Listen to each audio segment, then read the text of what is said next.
چودھری کی طرف سے تو تم بالکل بے فکر ہو جاؤ، میں نے تشفی امیز لہجے میں کہا۔ تم نے اگر اپنا وعدہ نبھایا تو میں بھی کسی قدم پر عہد شکنی نہیں کروں گا، تم فکر نہیں کرو، میں سارا ملبہ ظفری پر ڈال دوں گا۔ وہ کس طرح؟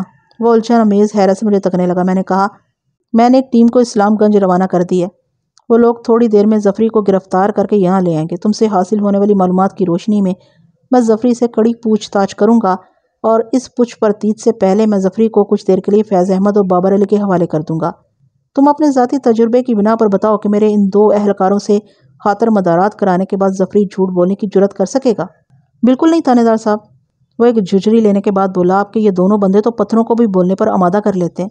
بس تو پھر تم اطمینان رکھو، تم پر کوئی آنچ نہیں آئے گی، میں نے تسلی بھرے انداز میں کہا۔ میں نے تفتیش کے دوران میں تم سے پوچھا ظفری کہاں ہے؟ تم نے جواب دیا وہ شیخو پورہ گیا ہوا ہے۔ میں نے دریافت کیا ظفری کے رشتہ دار کہاں کہاں رہتے ہیں؟ تم نے 3-4 جگہوں کے نام بتائے جن میں موضع اسلام گنج بھی شامل تھا۔ اس کے بعد ظفری کی گرفتاری کے لیے میں نے جو بھی کارروائی کی وہ میرا ذاتی منصوبہ تھا، اس میں تمہاری کوئی کوتاہی و دوش نہیں ہے، ٹھیک ہے نا؟ جی ٹھیک ہے، وہ سوکھ کی سانس خارج کرتے ہوئے بولا۔ میں نے ماکھا جٹ کا بیان قلم بند کر کے اس کا انگوٹھا لگوا لیا اور اسے کہا، یہ محض کاغذی کارروائی ہے، اس سلسلے میں تمہیں پریشان ہونے کی ضرورت نہیں۔ وہ خوش ہوتے ہوئے بولا، اب میں جاؤں؟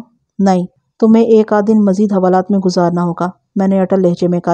اس کیس کا اونٹ کسی کروٹ بیٹھ جائے پھر میں تمہیں رہا کر دوں گا، اگر ابھی چھوڑ دیا تو چودھری کو تم پر شک ہو جائے گا اور تم کسی مصیبت میں پھنس جاؤ گے۔ یہ تو آپ بالکل ٹھیک کہہ رہے ہیں، وہ پرسوچ انداز میں گردن ہلاتے ہوئے بولا۔ میں نے ماکھا جٹ کو دوبارہ حوالات میں بھیج دیا۔ نصف شب کے قریب اسلام گنج والی ٹیم واپس آ گئی۔ فیض احمد ظفری کو گرفتار کر کے اپنے ساتھ لایا تھا۔ میں نے فیض احمد سے کہا کہ وہ جا کر آرام کرے اور ظفری کو بابر علی کے حوالے کرتے ہوئے کہا، بابر تمہارے لیے نئی خوراک آ گئی ہے، اس میں کوئی ساجھ دار بھی نہیں، تم نے اکیلے ہی اس پر ہاتھ صاف کرنا ہے۔ وہ معنی خیز انداز میں بولا، فکر ہی نہ کرے ملک صاحب، میں اس لنگڑے کی چال اور ڈھال کو تیر کی طرح سیدھا کر دوں گا۔ پھر وہ ظفری کو ایک زوردار دھکا دیتے ہوئے کرخت لہجے میں بولا، آؤ آپریشن سے پہلے میں تمہیں اپنی لیبارٹری کی سیر کرا دوں۔ میں نے بابر علی کو اچھی طرح وہ پوائنٹس ذہن نشین کرا دیے جن پر ظفری سے اقبال جرم کرانا تھا، خاص طور پر یہ نکتہ کہ ASI اور کوچوان کی لاشیں پولیس کو جنگل سے مل گئیں۔ یہ ایک ایسا داؤ تھا کہ ظفری فر اپنے کالے کرتوتوں کی کہانی سنانے پر مجبور ہو جاتا اور خود کو بچانے کے لیے چودھری کے خلاف بیان دینے پر تیار ہو جاتا۔ میں نے بابر علی کو یہ بھی سمجھا دیا کہ وہ ظفری سے کہے کہ اگر وہ حقیقت کا اقرار کر لے گا تو میں اسے سلطانی گواہ یعنی وعدہ معاف گواہ بنا لوں گا۔ اس کے بعد میں اپنے کوارٹر میں آ گیا۔ میں نے دونوں حوالاتیوں کو الگ الگ رکھنے کی تاکید بھی کر دی تھی۔ آئندہ روز صبح میں عدالت پہنچ گیا اور چودھری الیاس کھمن کو قابو کرنے کے لیے سرکاری منتر لے کر واپس تھانے آ گیا۔ اس دوران میں بابر علی نے ظفری سے اقبال جرم کروا لیا تھا۔ ظفری نے بتا دیا تھا کہ اس نے بشرا کی لاش کو جنگل کے کس حصے میں دفن کیا تھا۔ امیر بخش والا تانکا تو موضع اسلام گنج ہی سے بازیاب کر لیا گیا تھا۔ میں نے ظفری کا بیان قلم بند کر کے اس کا انگوٹھا لگوایا اور اسے وعدہ کیا کہ اگر وہ عدالت میں حقائق کو بیان کرے گا تو میں اس کے ساتھ خاص رعایت کر کے اسے سزائے موت سے بچا لوں گا۔ ان 2 دنوں میں نے چودھری الیاس کھمن کی اندرون خانہ اور بیرون خانہ ہر نوعیت کی معلومات اور حالات سے آگاہی بھی حاصل کر لی تھی۔ چنانچہ میں نے حوالدار فیض احمد اور 2 مستعد کانسٹیبلز امتیاز حسین اور فیروز شاہ کو ساتھ لیا اور پوری تیاری کے ساتھ چودھری کے حویلی پر چڑھائی کر دی۔ جب چودھری کو پتہ چلا کہ میں اسے اور اس کے چھوٹے بھائی عباس کھمن کو گرفتار کرنے آیا ہوں تو وہ آپے سے باہر ہو گیا۔ سانپ سے متشابہ فنکار میں اس نے مجھ سے کہا، صفدر حیات، یہ تمہارے باپ کا گھر نہیں ہے جو یوں منہ اٹھائے چلے آئے ہو۔ چودھری میں جانتا ہوں یہ تمہارے باپ کا گھر ہے، میں نے اس کی آنکھوں میں دیکھتے ہوئے کہا، اور میں تمہیں اور تمہارے چھوٹے بھائی عباس کھمن کو اس گھر سے بے گھر کرنے آیا ہوں۔ تمہارے دونوں نمک خوار اس وقت میری تحویل میں ہیں۔ دونوں؟ اس نے سوالیہ نظر سے چونک کر مجھے دیکھا۔ ہاں دونوں، میں نے ایک لفظ پر زور دیتے ہوئے کہا۔ ماکھا تو ایک دم بیکار ہے، لیکن ظفری بہت کام کا بندہ ثابت ہوا ہے۔ اس کا اقبالی بیان تم دونوں بھائیوں کو ساری زندگی جیل میں سڑانے کے لیے کافی ہے۔ یہ تم کیا بکواس کر رہے ہو؟ اس کا غیظ و غضب دیکھنے سے تعلق رکھتا تھا۔ وہ حقارت آمیز لہجے میں بولا، تم نے چودھری الیاس کھمن کے قہر کو للکار کر اپنی آنے والی نسلوں کے ساتھ بہت برا کیا ہے۔ میں صرف اپنے مالک کے قہر سے ڈرتا ہوں چودھری، میں نے ترکی بات ترکی کہا۔ تمہارے جیسے بدکماش اور بد کردار چودھریوں کو تو میں جوتے کی نوک پر رکھتا ہوں۔ میں اپنے سامنے اونچی آواز میں بولنے والے کی زبان کو گدی سے کھنچوا کر چیل کووں کو کھلا دیتا ہوں۔ وہ منہ سے جھاگ اڑاتے ہوئے بولا، 1 منٹ کے اندر میری حویلی سے دفع ہو جاؤ ورنہ مجھ سے برا کوئی نہیں ہوگا۔ خوب کہا، میں نے اس کی کیفیت سے محظوظ ہوتے ہوئے کہا۔ میں بھی اس بات سے اتفاق کرتا ہوں کہ تم سے زیادہ برا اور کوئی ہو ہی نہیں سکتا۔ جہاں تک حویلی سے نکلنے کا تعلق ہے تو میں خالی ہاتھ واپس نہیں جاؤں گا۔ ماکھا، ظفری کا اقبالی بیان میں قلم بند کر چکا ہوں اور تم دونوں عاقبت نااندیش بھائیوں کا عدالتی پروانہ گرفتاری بھی ہے میرے پاس۔ تھوڑی دیر پہلے آتش زیر پا دکھائی دینے والا چودھری ایک دم ڈھیلا پڑ گیا، معتدل انداز میں بولا، اچھا تو تم سرچ وارنٹ ساتھ لائے ہو؟ سرچ وارنٹ بھی اور ریسرچ وارنٹ بھی۔ میں نے مانی خیز نظر سے اس کی طرف دیکھا اور کہا، پہلے میں تمہاری پوری حویلی کی سرچ کروں گا، پھر دونوں بھائیوں کو گرفتار کر کے تھانے کے ٹرائل روم میں تم پر ریسرچ کروں گا۔ وہ خود کو سنبھالتے ہوئے بولا، میں تمہاری بات کا یقین نہیں کر سکتا، مجھے وہ وارنٹ دکھاؤ۔ میں نے اپنی جیب میں سے حویلی کی مکمل تلاشی اور چودھری گھومن برادران کی گرفتاری کے وارنٹ نکال کر گھومن کی آنکھوں کے سامنے لہرائے، پھر دونوں برادرز سے تحکمانہ انداز میں کہا، چودھری کے چھوٹے بھائی عباس گھومن کو ڈھونڈ کر باہر نکالو۔ پھر میں نے فیض احمد سے کہا، حوالدار چودھری کو گرفتار کر لو۔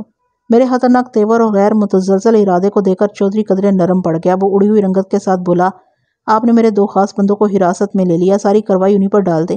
ہم بھائیوں کو گرفتار کرنے کی کیا ضرورت ہے؟ آپ جو کہیں گے میں آپ کی ہر خدمت کرنے کو تیار ہوں۔ چودھری تم سیدھی طرح گرفتاری دیتے ہو یا میں پورے مراد پور کے سامنے جوتے مارتے ہوئے تمہیں اپنے ساتھ لے کر جاؤں؟ میں نے ہر لحاظ اور ہر مروت کو بلائے طاق رکھتے ہوئے کہا، پھر حوالدار کی طرف دیکھتے ہوئے اضافہ کیا، فیض احمد تم نے سنا نہیں میں نے کیا کہا ہے؟ حوالدار نے آگے بڑھ کر چودھری کو آہنی زیور پہنا دیا۔ اسی وقت دونوں کانسٹیبلز عباس گھومن کو دھکے دیتے ہوئے ہمارے قریب پہنچ گئے۔ میں نے عباس گھومن کو بھی ہتھ کڑی لگائی اور پہلی فرصت میں چودھری برادران کو تھانے لے آیا۔ چودھری الیاس گھومن کو اچھی طرح اندازہ ہو گیا تھا کہ میں کسی بھی قیمت پر اس کی جاں بخشی کرنے والا نہیں ہوں۔ آخری کوشش کے طور پر اس نے لجاجت بھرے لہجے میں کہا، تھانے دار صاحب میں علیحدگی میں آپ سے چند باتیں کرنا چاہتا ہوں۔ ایک لمحہ سوچنے کے بعد میں اسے اپنے کمرے میں لے آیا اور نفرت امیز لہجے میں استفسار کیا، بولو کیا کہنا چاہتے ہو؟ ابھی معاملہ تھانے کے اندر ہی ہے ملک صاحب، وہ منت ریز لہجے میں بولا، آپ بڑے بااختیار تھانے دار ہیں، اگر آپ چاہیں تو یہ معاملہ ادھر ہی ختم ہو جائے گا۔ وہ کس طرح؟ میں نے سوالیہ نظر سے اسے دیکھا۔ وہ آواز دبا کر بولا، سرکار مرنے والے کو تو دوبارہ زندہ نہیں کیا جا سکتا، آپ اس کیس کا سارا ملبہ ماکھا اور ظفری پر ڈال دیں، اس کے بدلے میں آپ کو خوش کر دوں گا۔ کان کھول کر سن لو الیاس گھومن، میں نے کبھی لاشوں کا کاروبار نہیں کیا۔ میں نے اس کے کان کے کیڑے جھاڑتے ہوئے 2 ٹوک انداز میں کہا، بکروں کی قربانی سے یہ بلا ٹلنے والی نہیں۔ موجودہ صورتحال 2 ہٹے کٹے مرکھنے بیلوں کی قربانی کا مطالبہ کریں، یعنی چودھری برادران کی صحت مندانہ قربانی۔ البتہ میں یہ ضرور جاننا چاہوں گا کہ تم مجھے کس طرح خوش کرنا چاہتے ہو۔ دیکھیں نا جناب، وہ اپنی گھٹیا سوچ کو زبان تک لاتے ہوئے بولا، پولیس کی اس نوکری سے آپ کو ملتا ہی کیا ہوگا؟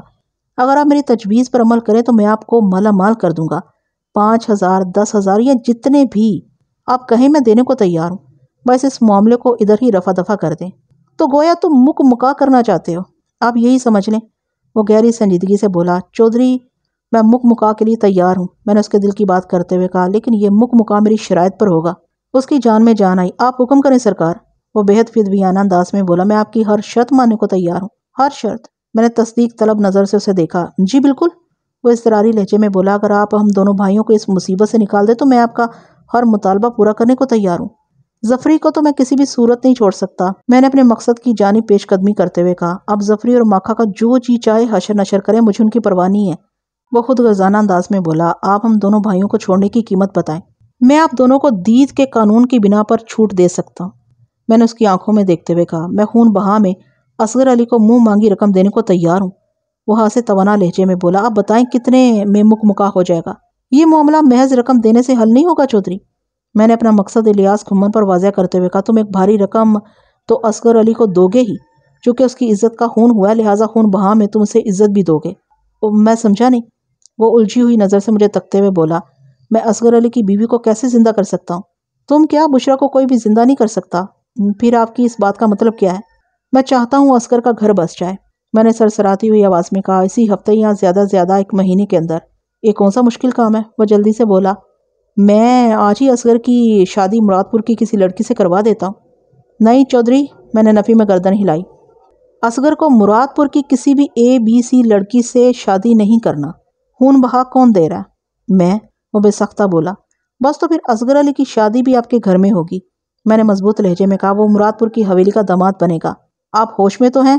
وہ بپھرے ہوئے لہجے میں بولا، میں ہوش میں ہوں، جبھی دید کی تجویز پر عمل کرنے کو کہہ رہا ہوں۔